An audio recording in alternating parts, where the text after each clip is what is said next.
I'm going to let you in on a little secret.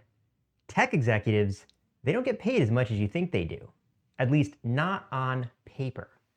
See, an executive paycheck could be 100 grand, and yet they're still walking away with millions. So how does that add up?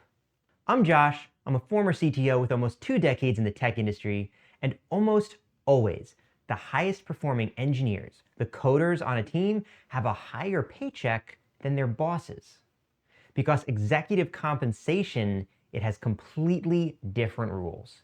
Because it's a whole system of compensation, right? It's nothing like a regular job where you get your hourly or your yearly salary and that's it. So let's start with the real numbers, because obviously that's what you came here for, right? At most mid-sized tech companies, so that's things like 200 to maybe 2,000 employees. So an executive's base salary would be somewhere between $150,000 $350,000. Okay, and you might stop right there and it's like, wow, that's a lot of money, right? Because it's a lot of money. But that's only where it starts. Because the real money, the real compensation, that's in equity. Things like stock options or RSUs. And that's where everything gets really messy. Because depending on the company and the role, equity could add anything between $100,000 to millions of dollars every year. And I mean that literally every year. So one of the things that I learned really early on as an exec is that 2 executives with exactly the same salary could be making wildly different amounts of money. So you could have a VP of engineering making 250 grand base a year, but sitting on 8 million plus in equity in the company they work in. You could also have a chief operating officer making 300 grand, but basically worthless as far as their stock and other compensation is concerned.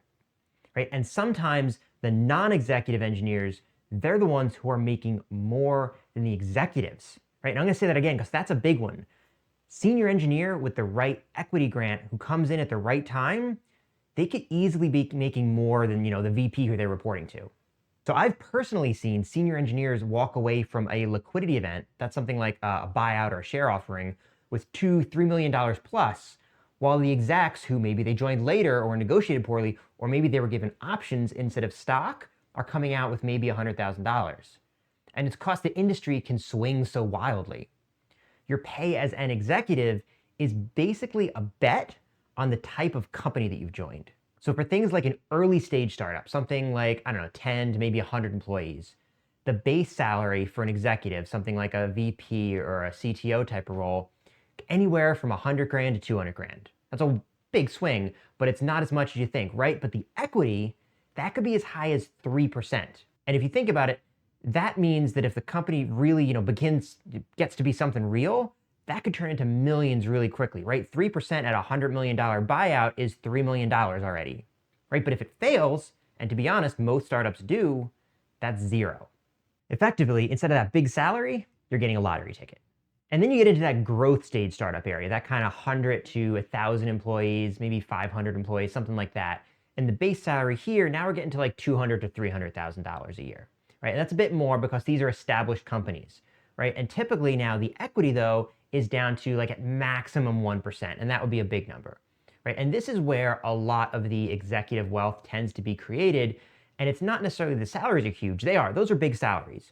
But the equity here is definitely going to be worth something. Instead of a lottery ticket, you're looking at a company that's going to try to sell or go public, right? So now even that, 0.25%, that could be $2 or $3 million. And then you get into the big tech, the companies that are already public. So here's where the base salaries are what you see in the news, right? These are the 250, 500 plus, right? And now the equity anywhere between 300 to like $2-3 million every year. And then you've got the bonuses. So that's when you've got 20 to 50% of your base salary just as the bonus. And this is in that area where you're looking at news, reporting on boards that are granting, $2 million, $3 million bonuses to their executive track. But again, this is only happening on that high end tier. These are the public companies, not the vast majority of those startups and mid-tier companies. But also at this level, you got to keep in mind compensation packages for non-execs can also be equal or higher. So a senior engineer at something like Google or Meta, and you may have seen this in the news recently, they can be hitting upwards of $1 million a year. So that exec title, that doesn't necessarily mean executive pay. Look, I've been in the position myself where like half my salary is in options. And at that point, literally overnight, you can drop from effectively millions to $0. It's a crazy ride that you're on. But at the end of the day, that senior engineer who holds early RSUs from a rocket ship startup, they're probably the richest person in the room, by far. So the tech world is full of executives who look rich, but absolutely are broke. And it's also full of non-executives who look totally normal, but are quietly, multimillionaires because they joined the right company at the right time. So asking something like, how much do tech executives get paid? Yeah, sure, the answer could be anywhere from $100,000 a year to literally tens of millions. But it just depends almost entirely on the company, the timing, and the structure of their ownership and equity in the company. For more on tech jobs, check out this video on the state of the tech job market and what it looks like going forward. There's a lot of changes happening on the horizon. And if you like talking numbers like we did in this video, check out this video where we look exactly how much your personal data is worth on the internet. It's an interesting watch and it's a good thing for everyone to know. And if you want to see more on software in the tech industry, stick around, subscribe, because there'll be more coming soon.